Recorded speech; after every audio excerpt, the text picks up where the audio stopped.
ന്യൂസിന്റെ news at 7 വാർത്തകളിലേക്ക് ഏവർക്കും സ്വാഗതം. വാർത്തകൾ ചുരുക്കത്തിൽ. വാർദ്ധക്യത്തിലും കൗസല്യ ചേച്ചിക്ക് കൂടെയുണ്ട് പുസ്തകങ്ങളും കൂട്ടിനായി വയോജനങ്ങളും. ഇന്ന് ലോക വയോജന ദിനം. ലോക വയോജന ദിനത്തിൽ കൗസല്യ ടീച്ചറെ കുറിച്ചുള്ള ഒരു പ്രത്യേക റിപ്പോർട്ട്.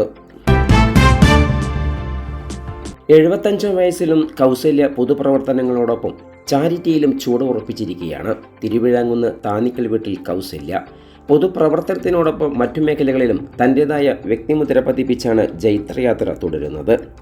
1980-81 മഹിളാ സമാജം രൂപീകരണത്തിന് ശേഷം ബാലവാടിയിലെ ജോലിക്കാരിയായി മലേരിയം ഭാഗത്ത് പ്രവേശിക്കുന്നത്.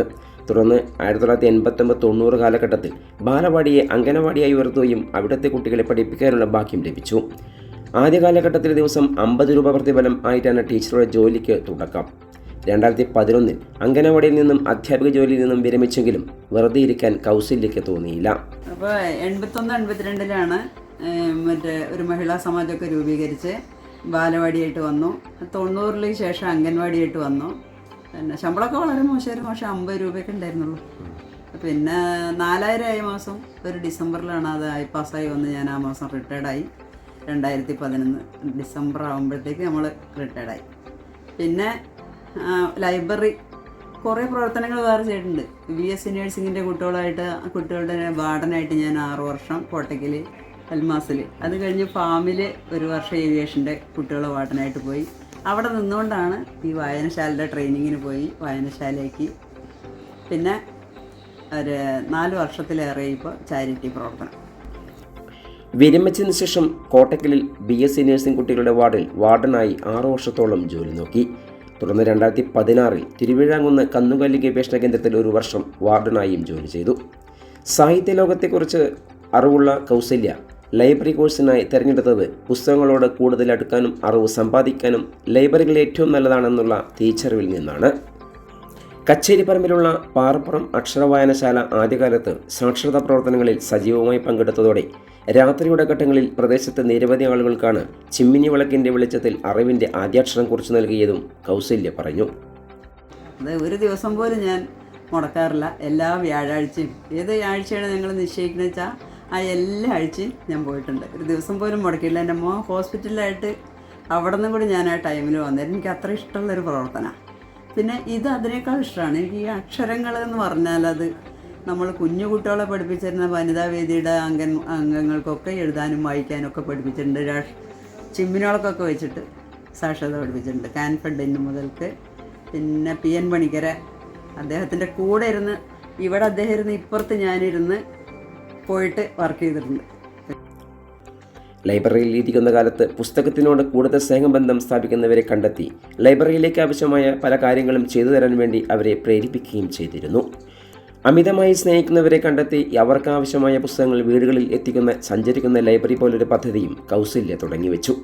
വായനശാലയുടെ സമീപത്തുള്ള കുട്ടികൾക്ക് സൗജന്യമായി ട്യൂഷൻ സമ്പ്രദായവും കൗസല്യ ടീച്ചർ തുടങ്ങി. അംഗനവാടി കുട്ടികളെ ഒപ്പന, ഡാൻസ്, നാടോടി നൃത്തം എന്നിവയിൽ മത്സരിപ്പിച്ച് ജില്ലയിലെത്തിച്ച് സമ്മാനങ്ങളും നേടിക്കൊടുത്തു. ഏറ്റവും ഒടുവിൽ തിരുവിഴാങ്കുന്ന് ആശ്രയ സഹായ ചാരിറ്റബിൾ ട്രസ്റ്റിൽ അംഗമായി മാറിയതോടെ വയോജനങ്ങളെക്കുറിച്ച് പഠിക്കാനും ഇടപഴകാനും അവരുടെ പ്രശ്നങ്ങൾ കണ്ടറിയാനും കൗസല്യയ്ക്ക് കഴിഞ്ഞു. ട്രസ്റ്റിലെ അംഗമായി മിക്ക ദിവസവും സംസാരിക്കുകയും അവരുടെ പ്രശ്നങ്ങൾ അറിയുകയും ചെയ്യുന്ന വ്യക്തി കൂടിയാണ് കൗസല്യ ടീച്ചർ. അവരോടൊപ്പം പാട്ടുപാടിയും വിജ്ഞാനപ്രദമായ കാര്യങ്ങൾ ചെയ്ത് ഒരുമിച്ച് നിൽക്കാൻ കൗസല്യയ്ക്ക് യാതൊരു മടിയുമില്ല. ചാരിറ്റി ട്രസ്റ്റിലൊരു അംഗമായതോടെ കൗസല്യ ഇപ്പോൾ കൂടെയുള്ളവർ കൗസല്യ ചേച്ചി എന്നാണ് വിളിക്കുന്നത്. കിടപ്പ് രോഗികളെ സന്ദർശിക്കാറുണ്ട്. അവർക്ക് പിന്നെ കർഷകരൊക്കെ ആണെങ്കിൽ അവർ പോയി ആദരിക്കാറുണ്ട്. എല്ലാവരും കൂടും, ഞാൻ മാത്രമല്ല. നമ്മളൊരു ടീമുണ്ടാവും. അവർക്ക് ഷർട്ട്, മുണ്ട്, അതല്ലെങ്കിൽ അത് നല്ല കഴിവുള്ള ആൾക്കാരാണെങ്കിൽ പൊന്നാട മാത്രം, അല്ലെങ്കിൽ ഷർട്ട് മുണ്ടൊക്കെ കൊണ്ടുപോയി ആദരിക്കും. പിന്നെ അവർക്ക് വേണ്ടുന്ന സൗകര്യങ്ങളൊക്കെ ചെയ്തു കൊടുക്കാറുണ്ട്. പുസ്തകം വായിച്ചു കൊടുക്കാറുണ്ട്. അതിന് ഞാനല്ലാട്ടോ പോവുക. നമ്മൾ കൊടുത്തു വിടും. നിവൃത്തിയില്ലെങ്കിൽ നമ്മൾ പോവും. അങ്ങനെ എത്രയോ വീട്ടുകളിൽ കൂടെ നമ്മൾ പോവാറുണ്ട്. അതാണ് ഞാൻ വീട്ടിലേക്ക് ചേച്ചി വരണം എന്ന് പറഞ്ഞാൽ ഞാൻ പോവാറുണ്ട്. അതാണ് ഇതിൻ്റെ ഒരു പ്രവർത്തനം. അതാണ്. കൗസല്യയ്ക്ക് 4 മക്കളാണുള്ളത്. ഇപ്പോൾ 3ാമത്തെ മകനായ പ്രസാദിൻ്റെ കൂടെയാണ് താമസം. അതോടൊപ്പം ലൈബ്രറി പ്രവർത്തനങ്ങൾ കൂടുതലായി ജനങ്ങളിൽ എത്തിക്കാനുള്ള ഉദ്യമത്തിലാണ് ഇപ്പോൾ കൗസല്യ ടീച്ചർ. പിന്നെ ഈ കുട്ടികളൊക്കെ ബ്ലഡ് ഡൊണേഷൻ അതിനൊക്കെ പ്രോത്സാഹിപ്പിക്കുക, കുട്ടികളെ പൊതുപ്രവർത്തനങ്ങൾക്കൊക്കെ ആയിട്ട് വനിതാവേദി ബാലവേദി അവർക്കൊക്കെ ഇവിടെ അതിനുള്ള കലാപ്രവർത്തനങ്ങളൊക്കെ ഉണ്ട്. കൈകൊട്ടി കളി, തിരുവാതിര നല്ല അടിപൊളിയായിട്ട് നടന്നുകൊണ്ട് ഒന്നും വാങ്ങിയിട്ടില്ല. ഞങ്ങൾ ചുറ്റുപാടിൽ അക്ഷരം ഇപ്പോൾ സ്കൂളിൽ പോയിട്ടുണ്ടെങ്കിലും അറിയാത്ത കുറേ ആൾക്കാരുണ്ടായിരുന്നു. ഒരു വിശേഷം പേര് പറയാതെ ഞാൻ ഇപ്പോൾ പറയാം. എത്ര പ്രാവശ്യം പറഞ്ഞെടുത്തോളം കാമുണ്ട, കൈമുണ്ട, കോമുണ്ട ഈ 2-3 അക്ഷരങ്ങൾ മാത്രം എഴുതുന്ന ഒരു കുട്ടി ഉണ്ടായിരുന്നു വാക്ക്. അതിനെ ഞാൻ അത്യാവശ്യം എൻ്റെ പേരും എൻ്റെ വീട്ടുപേരും ഒക്കെ പറയാനും വായിക്കാനൊക്കെ പഠിപ്പിച്ചു. 3 വർഷം മെനക്കെട്ടിട്ടാണ് പഠിച്ചത്.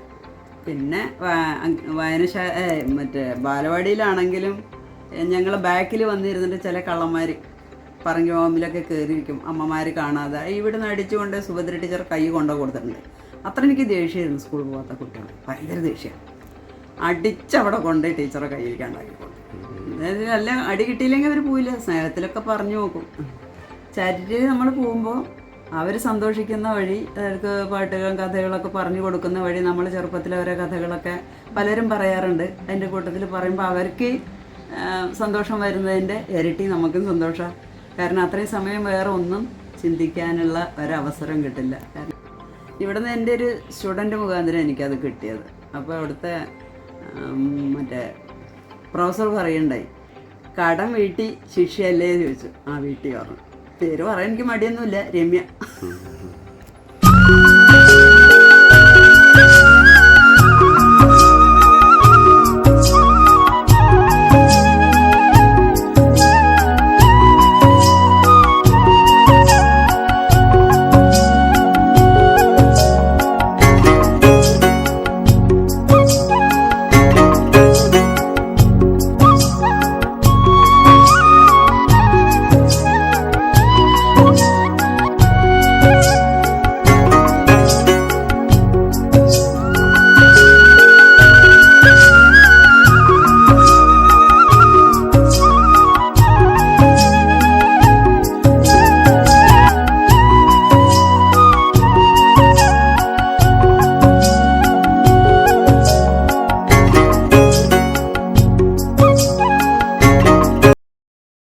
വാർത്തകൾക്കായി നാട്ടുകൾ വിഷൻ ചാനൽ സബ്സ്ക്രൈബ് ചെയ്യൂ.